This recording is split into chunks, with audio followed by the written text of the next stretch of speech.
부부의 불화를 없애고자 안 살 거야. 나가버려. 남편이 화를 내며 소리를 질렀다. 닥치는 대로 집어던지고 도쿠시마현에 사는 니시사카 부인은 남편이 던진 물건에 맞아온 몸이 멍투성이가 되도록 꾹 참고 견디며 매일매일을 눈물로 지내게 되었다. 그것은 어느 날 참으로 우연히도 오랫동안 비밀로 지켜왔던 다른 남자와의 사이에 있었던 임신이 탄로가 나자 남편이 몹시 화가 난 것이었다. 그녀는 정말 본의 아니게 그렇게 되었던 것이라고 아무리 설명해도 숨기고 있었던 것은 정말 잘못했다고 아무리 빌어도 그는 좀처럼 용서하지 않았다. 그녀는 14년 전 당시 근무하고 있던 어느 식품회사의 상사에게 강제로 당했고 그 결과 불행하게도 임신을 했었다. 그녀의 부모들은 그 상사에게 결혼하도록 종용했다. 다행히 그 남자는 독신이었으므로 마음만 먹으면 결혼할 수도 있었는데 그 남자는 임신한 아이는 물론 그녀를 강제로 범했다는 사실조차 부인했다.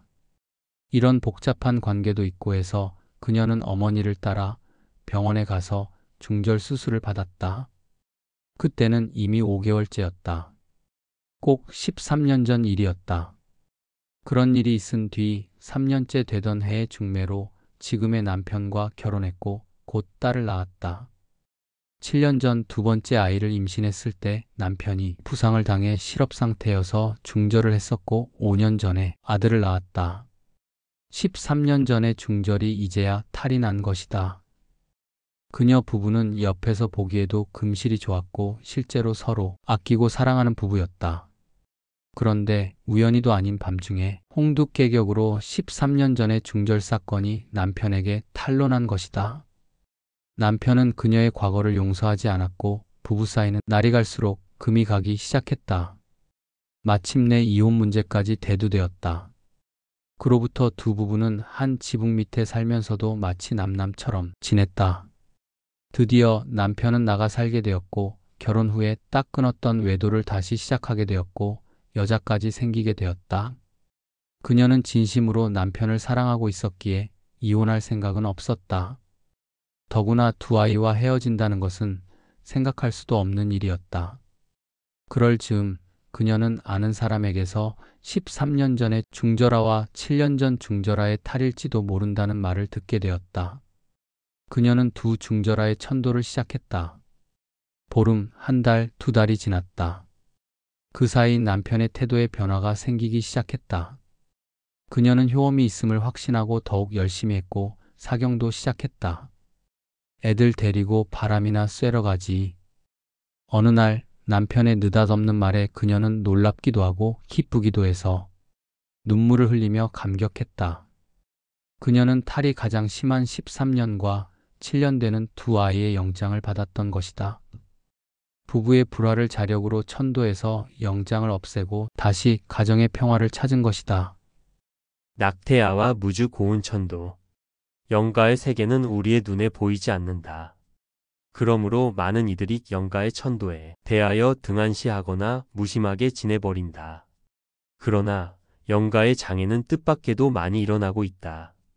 보이지 않는 영가 때문에 고통을 받거나 노력은 노력대로 하면서 잘 풀리지 않는 경우를 많이 접하게 되는 것이다. 물론 영가천도가 깨달음의 종교인 불교의 근본 가르침은 아니다. 그러나 복과 덕과 지혜가 모자라는 불자에게 있어 영가천도는 또 하나의 방편이 되지 않을 수 없다. 부처님의 근본 가르침에서 보면 영가천도법을 이야기하는 것이 뱀에게 발을 달아주는 격이지만 그 천도를 효성이 깃든 마음으로 임하고 정성을 다해 봉행하면 그 자체가 깨달음의 길로 이어질 수 있는 것이다.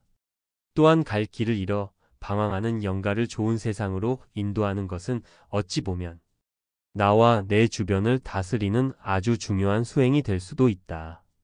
이 책은 영가천도의 방법을 제대로 몰라 불안과 장애 속에서 살아가고 있는 이들에게 다소나마 도움이 되었으면 하는 마음으로 집필하였다. 뱀에게 발을 달아주는 필요 없는 짓이라 생각하면서도 굳이 쓰게 된 까닭을 10분 이해해 주기를 바라면서 주변의 영가를 잘 천도하여 큰 공덕을 이루기를 깊이 깊이 축원드린다. 낙태아 영가. 이제 낙태아 천도 및 무주 고온 천도를 끝으로 영가 천도에 대한 글을 마무리 짓고자 한다. 사회적인 성개방 풍조 때문인지 사람들이 낙태를 너무나 쉽게 생각하는 듯한 경향이 있다. 물론 가슴이 갈갈이 찢어지면서도 어쩔 수 없이 낙태를 하는 사람들도 있지만 스스로의 성적인 욕망을 조절하지 못해 생겨난 아기인데도 별다른 양심의 가책도 느끼지 않고 아기를 지워버리는 일이 너무나 흔히 일어나고 있다. 찾아드는 인연을 거부하고 나의 편리를 위해 나에게 의탁한 생명을 지워버리는 것이다. 그러나 태중아기도 엄연한 생명이요. 그 생명을 끄는 낙태의 결과는 생각 이상으로 무섭다. 먼저 이를 입증하는 두 편의 실화부터 함께 살펴보자. 충청남도 서산시 해미면의 한 부인은 일찍 남편을 여의고 두 딸과 아들 하나를 키우며 살았다. 모아놓은 돈도 물려받은 논밭도 없었던 그녀는 세 자녀를 키우기 위해 아침부터 밤늦게까지 해미면의 산부인과에서 청소 부노릇을 해야만 했다. 조그마한 시골의 산부인과였기에 그 지역 사람들보다는 인근 지역 사람들이 많이 찾아왔고 낙태 수술은 하루 10건에 이르렀다. 자연 그녀는 저녁마다 그 핏덩이들을 치워야만 했다. 그러나 아무런 양심의 가책도 특별한 생각도 없이 그 핏덩이들을 쓰레기통에 담아버렸다. 그러던 어느 날 그녀의 눈앞에는 핏덩이가 아니라 사람의 몸을 완전히 갖추고 있는 태아가 방치되어 있었다. 평소와는 다른 모습에 충격을 느낀 그녀는 그 낙태아를 다른 핏덩이들처럼 취급할 수가 없었다. 그녀는 자기 돈으로 하얀 천을 구입하여 그 아기를 돌돌 말아 싼 다음 집으로 돌아가는 길 주변이 산 기슭에 묻어주었다. 그날 밤 그녀는 발가벗은 아기 수십 명이 찾아와서 매달리며 호소하는 꿈을 꾸었다. 아줌마 나도 그렇게 해줘. 나도 버리지 말고 천에 싸서 묻어줘. 밤새도록 발가벗은 아기들에게 시달리다 깨어난 그녀는 핏덩어리를 버리는 산부인과 청소부의 일이 인간으로서는 할 짓이 못 된다는 것을 깨달았다. 그날로 그녀는 산부인과 청소부 일을 그만두고 음식점으로 직장을 옮겼다.